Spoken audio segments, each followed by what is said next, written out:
In 1978, the Intel 8086 CPU was introduced. It was a powerful 16-bit general-purpose processor that surpassed the limitations of the existing 8-bit CPUs, the 8080 and Z80. And when IBM adopted the 8088, a variant of the 8086, the 8086 family soon became the basis for the IBM PC standard. The 8086 featured a 16-bit architecture with 16-bit internal registers and ALUs. Its memory could be accessed using a segment-offset method with a 20-bit address line and up to 1 megabyte of memory. This was a significant amount of memory for the time. The initial model had a clock speed of 5 MHz, which is ridiculously slow by today's standards, but it was the highest performance of its time. Furthermore, because memory had to be managed separately by the CS, DS, SS, and ES registers, software had to directly manipulate the segments, making programming more difficult. The software environment also changed. MS-DOS was a single-task operating system, allowing only one program to run at a time. The concept of multitasking did not exist. The file system used FAT12. Since there was no GUI, users operated the computer based on CLI commands. Storage was primarily 5.25-inch floppy disks, with capacities ranging from 160 kilobytes to 360 kilobytes. At the time, HDDs were so expensive that they were rarely used in the average home. Graphics were primarily text mode, 80 by 25 characters, and memory capacity was typically 64 kilobytes to 256 kilobytes.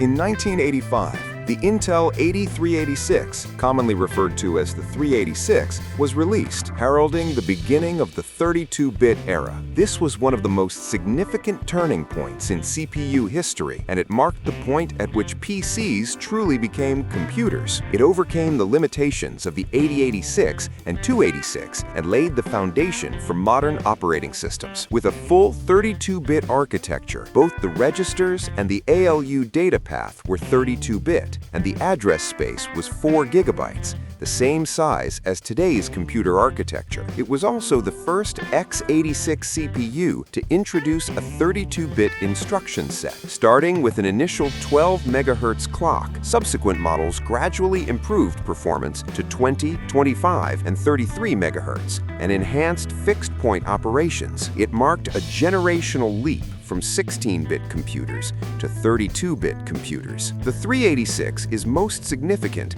because it perfected protected mode, which became the foundation of modern operating systems. Protected mode allows each process to access its own independent data. With its own memory space, only the OS could access the hardware, and general programs could run with limited privileges. Furthermore, memory corruption prevention reduced system crashes. In the previous 8086 and 286 eras, if a single program erroneously accessed memory, the entire computer would crash. Therefore, the 386 truly achieved PC-like stability. Thanks to protected mode and page tables, it laid the foundation for multitasking. It enabled the simultaneous execution of multiple programs, isolation of processes, and the application of the concept of threads. This became the foundation of modern Windows and Linux. The 386 introduced the memory management technology paging. Paging effectively divided physical memory into small pages.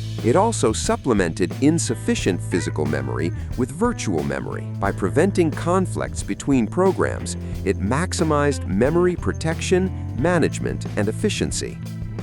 The 386, which provided the performance and OS foundation, emerged as a representative operating system, Windows, released in the 1990s, 3.0. And then there's Windows 3.1, released in 1992. This series ushered in the era of the GUI. It supported virtual memory and multitasking using the 386's protected mode. It ran on top of DOS, but effectively functioned as a half OS, leading to explosive growth in corporate and office use. It was also a time when computers transitioned from business tools to mainstream operating systems. In 1989, Intel released the 8486, also known as the 486. It is considered a CPU that took computer performance to the next level, while the 386 structurally introduced 32-bit processing, protected mode, and paging.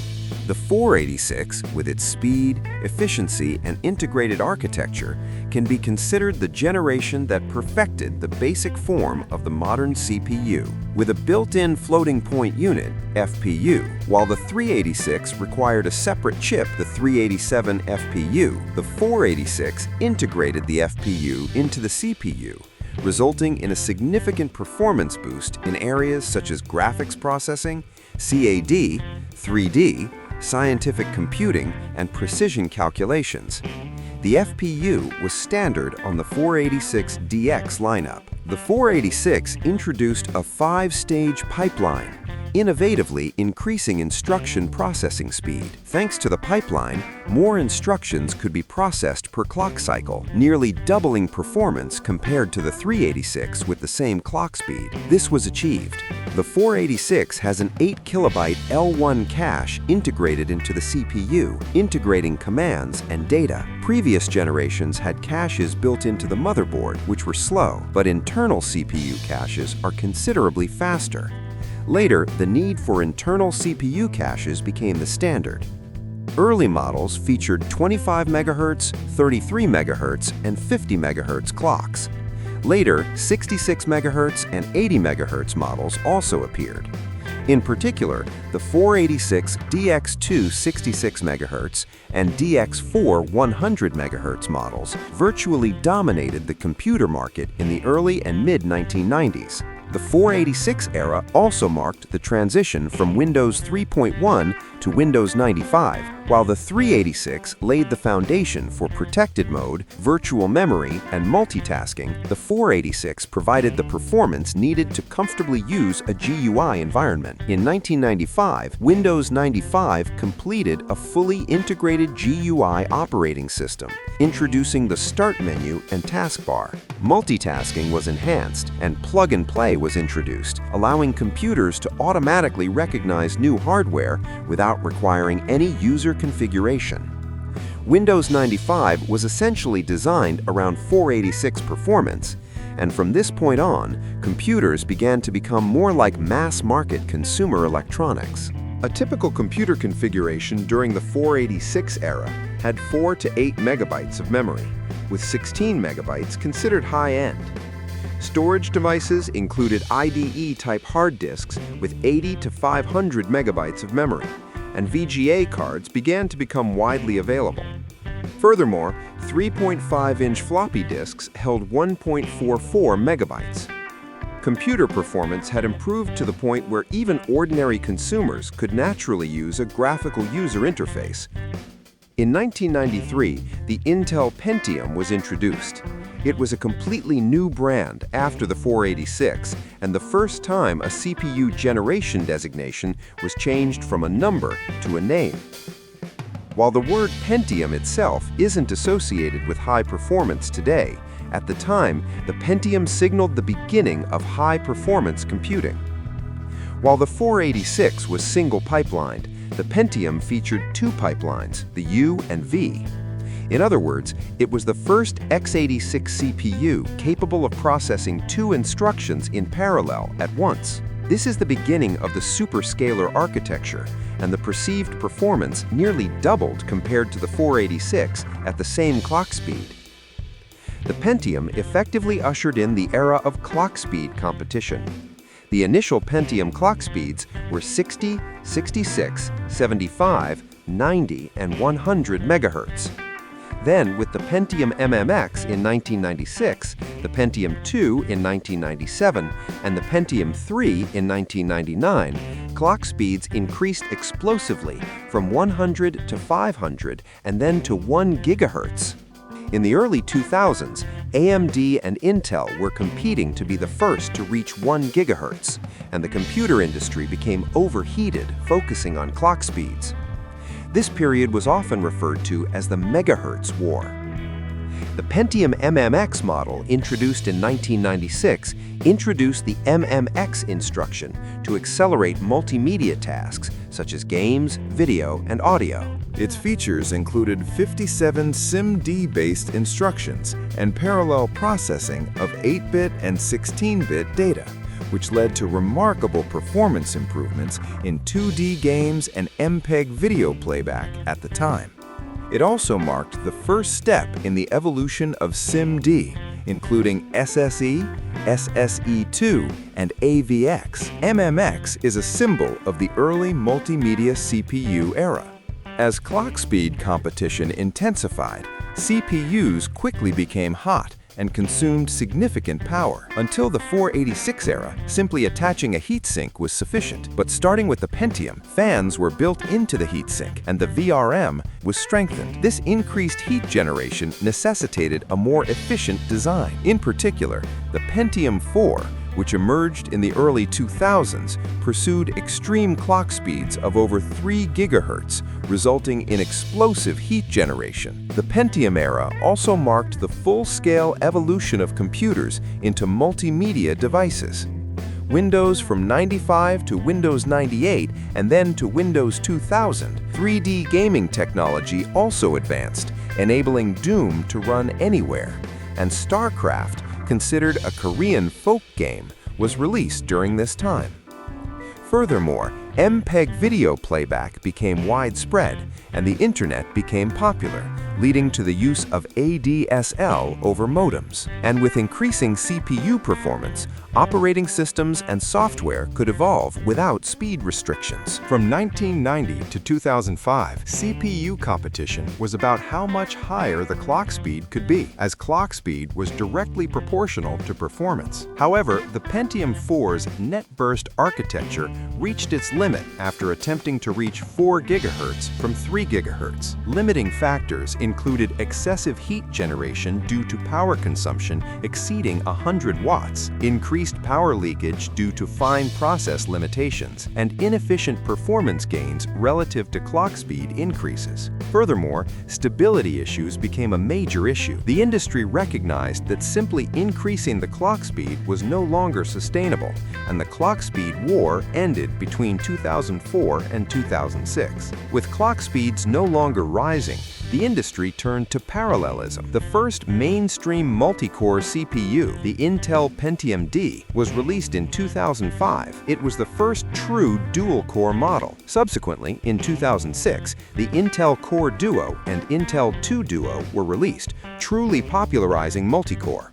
AMD also launched the Athlon 64 X2 model in 2005, sparking a dual-core competition. This was followed by quad-cores in 2007, hexacores in 2008 and 2009, and octa-cores after 2010. Multi-cores embodied the concept that it's better for multiple people to work simultaneously than for one person to work quickly. Increasing the number of cores instead of the clock speed resulted in a surge in power consumption.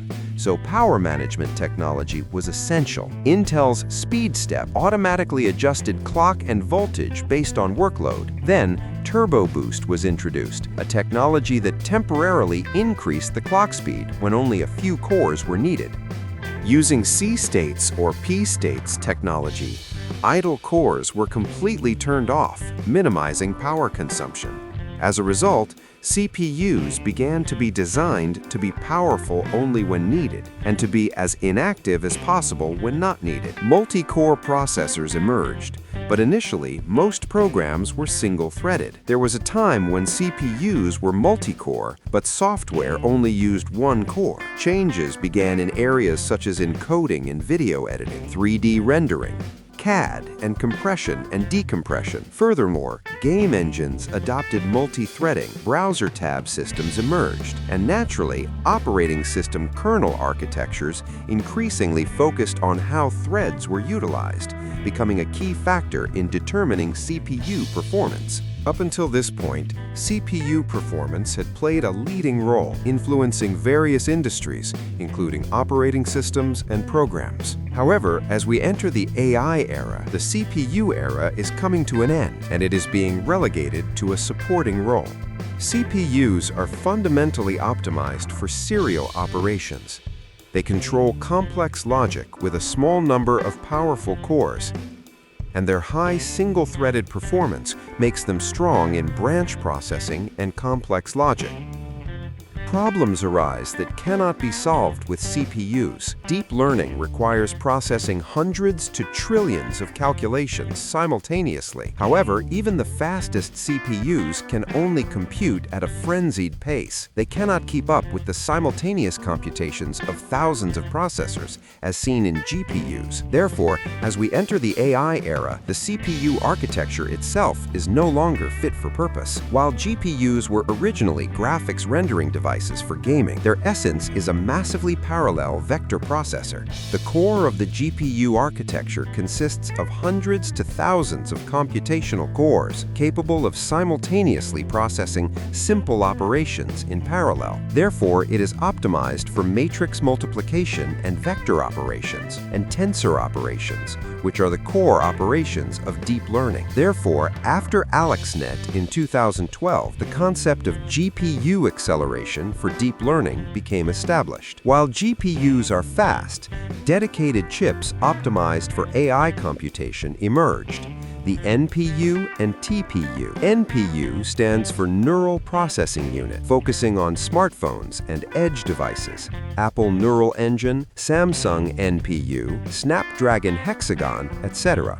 This dramatically improves AI execution capabilities on mobile devices. And then there's the AI-specific chip designed by Google, the TPU. TPU stands for Tensor Processing Unit, a matrix unit dedicated to matrix multiplication. It's optimized for ultra-fast tensor operations and large-scale model training and inference. This FPGA/ASIC-based AI chip is an accelerator specialized for specific AI models or operations. Ultimately, AI computation shifted from CPUs to GPUs, and then to NPUs and TPUs, completely shifting the center of gravity. With the advent of the era of large-scale models, AI model sizes are exploding, reaching levels that CPUs simply can't handle. GPT-3 had 175B parameters, and GPT-4 grew from hundreds of billions to trillions of parameters. With the emergence of ultra-large models like Llama, Gemini, and Claude, training these models requires a structure where thousands of GPU clusters collaborate in parallel. This is a task that would take thousands of years on a single CPU. Furthermore, inference is crucial. Execution also requires tens to hundreds of. However, without a CPU, the computers we commonly use would be unusable, so their roles are separated. The CPU serves as a controller, and the GPU serves as a computational engine. The CPU manages and schedules the OS, controls I/O, and manages memory. Most importantly, it delegates tasks to the GPU and TPU. The GPU and TPU perform the actual computations requested from the CPU, perform matrix multiplications, and perform backpropagation, inference, and learning processing, enabling hyperparallel vector computation. In the past, the CPU served as the brain, but now it has been relegated to the role of manager or coordinator.